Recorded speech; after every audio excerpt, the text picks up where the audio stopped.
He's now started up the Our America initiative, and he's been traveling through Michigan, and he's here today to talk to us about that and whatever else he'd like to tell us. Great.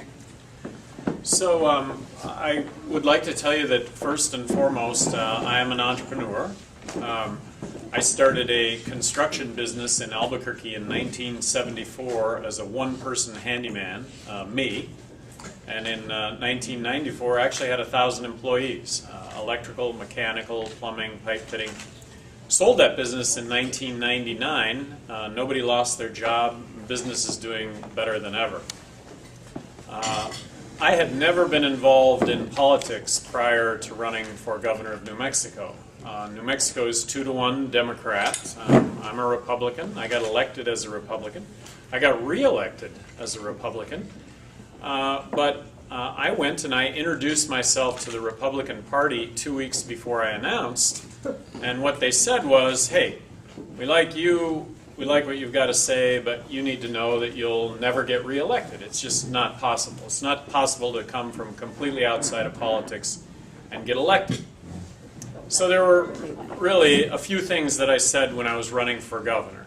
That I was going to bring a common sense business approach to state government, that I promised to put the issues that should be on the front burner regardless of the political consequences, and that it would be about best product, best service at the lowest price.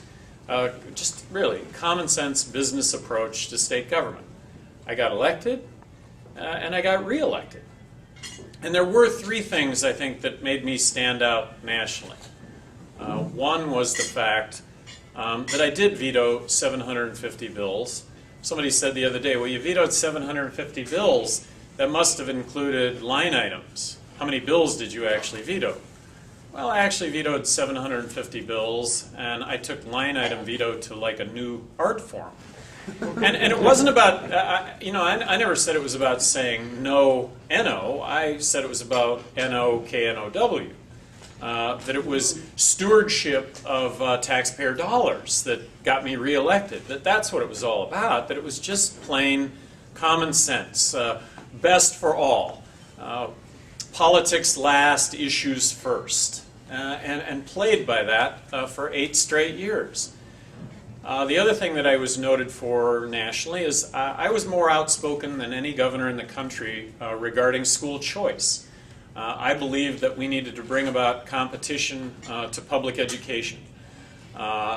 And so for 6 years I proposed that every student in the state of New Mexico get a voucher to do that, to bring about competition to public education. It didn't happen, but it, along with a number of other initiatives, without exception, I have a record that we tried to do what was right. And again, tried to do what was right, that really ends up being arguable, but I engaged in that argument. And then lastly, the thing that I was noted for was I took a real high-profile look at the war on drugs. In looking at the war on drugs, what I recognized was that first and foremost, we're arresting 1.8 million people a year in this country on drug-related crime.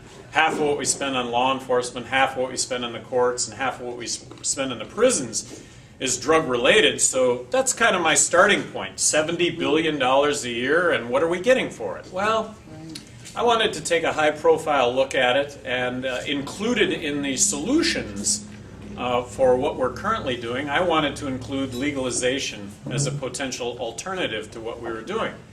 I had no idea the compelling argument that existed for legalization. At the point that I realized just how compelling it was, I advocated and have advocated, continue to advocate the legalization of marijuana. And of course, when I say legalize marijuana, it's never going to be legal to smoke pot, become impaired, get behind the wheel of a car.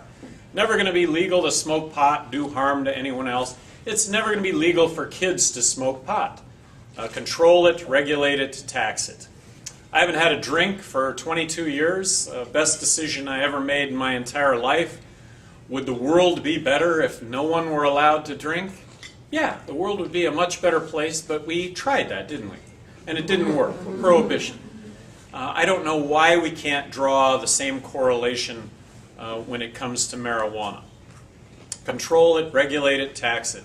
With regard to all the other drugs, I think that we should adopt harm reduction strategies, which really, first, harm reduction strategies, reducing death, disease, crime, corruption, really the things that we care about.